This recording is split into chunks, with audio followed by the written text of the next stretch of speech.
Topic है फ्रांसीसी क्रांति। यानी फ्रांस में जो क्रांति हुई थी वो क्या है, इसके क्या कारण थे, समाज कैसा था और इसके क्या परिणाम हुए। तो आज हम चर्चा करेंगे फ्रांसीसी क्रांति के बारे में। फ्रांसीसी क्रांति विश्व की महान क्रांति थी। यह केवल फ्रांस में ही नहीं अपितु यूरोप के जनजीवन को प्रभावित किया।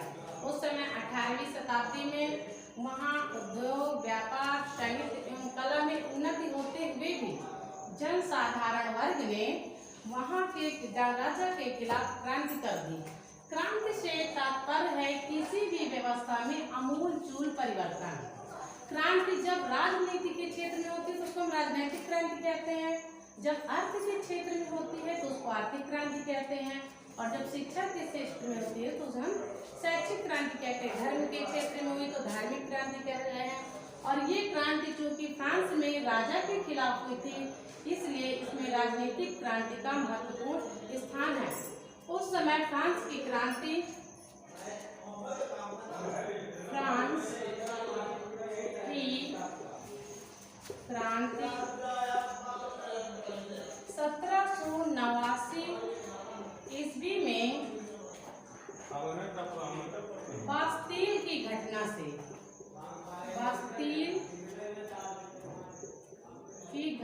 से प्रारंभ हुई थी और 18 जून 1815 में वाटरलू की घटना से समाप्त हुई। उस समय फ्रांस का समाज कैसे था, सामाजिक जीवन कैसे था। फ्रांस का समाज,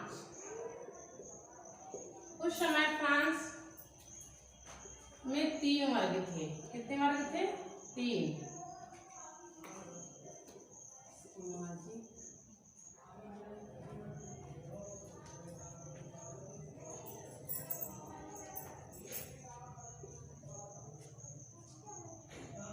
ऐसे लिखने में ज्यादा प्रभाव होता है, बाकी भी हमारे सही से लिख जाते। सामाजिक वर्ग, उस समय फ्रांस के समाज में 3 वर्ग थे।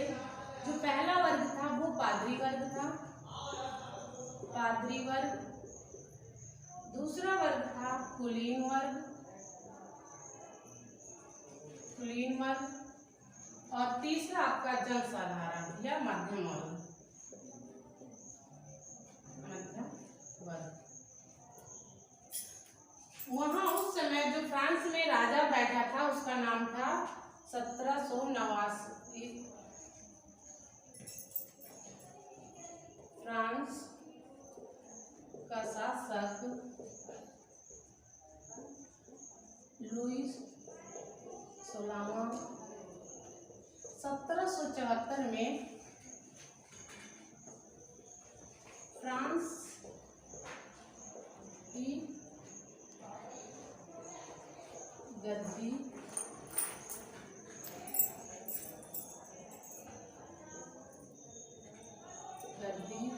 पर बैठा। तो 1774 में जब फ्रांस का शासक गद्दी पर बैठा तो ये बुर्बो राजवंश का था, और उस समय लंबे समय से युद्ध होने के कारण वहां को जो राष्ट्रीय कोष था, वित्तीय कोष था, खाली हो चुका था। इसलिए राजा जनता के ऊपर ज्यादा से ज्यादा करों का बोझ लाद दी थी। तो वहां की जनता राजा के खिलाफ हो गई। लेकिन वहां जो ये आपके 2 वर्ग थे, एक आपका पादरी वर्ग और एक कुलीन वर्ग, तो ये विशेष अधिकार प्राप्त वर्ग थे। ये जो है इनको कर नहीं देना पड़ता था, और साथ ही ये जनता से, किसानों से कौन सा कर वसूल करते थे? किसानों से टाइब नामक कर लेते थे, जिससे जनता वहां बोझ से दबती जा रही थी। जो दूसरा वर्ग था कुलीन वर्ग, ये भी धनी और अमीर था, इन्हें भी वहां का कर देने से छूट थी और ये सामंती वर्ग सामंती कर जनता से वसूल करते थे। इस प्रकार से आपने देखा कि जितना भी समाज के कर का बोझ था वो साधारण वर्ग पर था। जो राजा था वहाँ का अपने को निरंकुश कहता था मेरे ऊपर किसी का अंकुश नहीं है, मुझे देवताओं ने माना है, वो दैवीय अधिकारों को मानता था। वो कहता था मैं चाहे जिसको निर्दोष को फांसी पे लटका दूं और चाहे जिसको रिहा कर दूं। वहाँ एक ऐसा पत्र था, मुहर लगी, जिससे जन साधारण वहाँ के राजा से परेशान थे। तो ये क्रांति होने के कई रीजन थे जो हम निम्न प्रकार से आपको बता रहे हैं कौन कौन से कारण थे। इन सारी घटनाओं की वजह से फ्रांस की क्रांति हुई।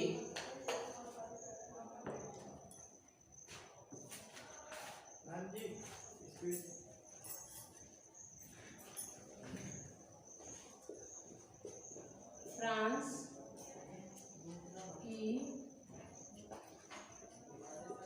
क्रांति के कारण फर्स्ट देखेंगे कौन कौन से कारण थे।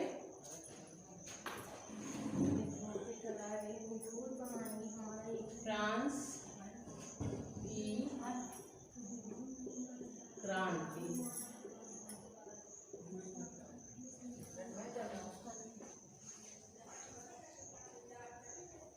वहाँ का राजा निरंकुश था, जनसाधारण का ध्यान नहीं देता था। तो पहला रीजन था वो था राजनैतिक क्रांति। राजनैतिक क्रांति। दूसरा था सामाजिक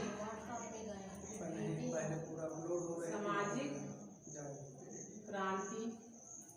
तीसरा है धार्मिक क्रांति। वैचारिक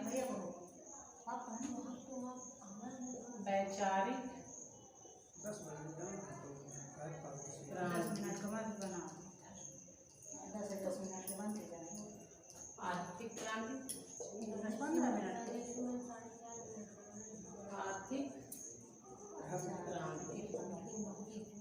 तो इस तरह से फ्रांस की क्रांति के 5 कारण राजनैतिक, सामाजिक, धार्मिक, वैचारिक और आर्थिक। राजनैतिक क्रांति में आप इसको भी पॉइंट भी बना सकते हैं, जैसे राजा का निरंकुश होना। राजा अपने को कहता था मैं निरंकुश हूँ, मुझ पर किसी का अंकुश नहीं है। राजा के दैवीय अधिकारों को मानना, वो उनका मानना था कि मैं देवताओं के प्रतिनिधि के रूप में आप पर अधिकार करने के लिए आया हूँ। राजा के दैवीय अधिकारों को मानना, राजा का निरंकुश होना और राजा की अयोग्यता, जिससे वहां की क्रांति हुई। सामाजिक वर्ग में जैसे किसानों की दयनीय दशा, आप इसको भी पॉइंट में बता सकते हैं। जो जनसाधारण था, सबके लिए दे जाइएगा, जनसाधारण की दयनीय दशा, आ जाइए इधर, इस तरह इधर करों का बोझ। धार्मिक कारण में वहाँ की जनता को धर्म की स्वतंत्रता नहीं थी। धर्म की स्वतंत्रता का न होना,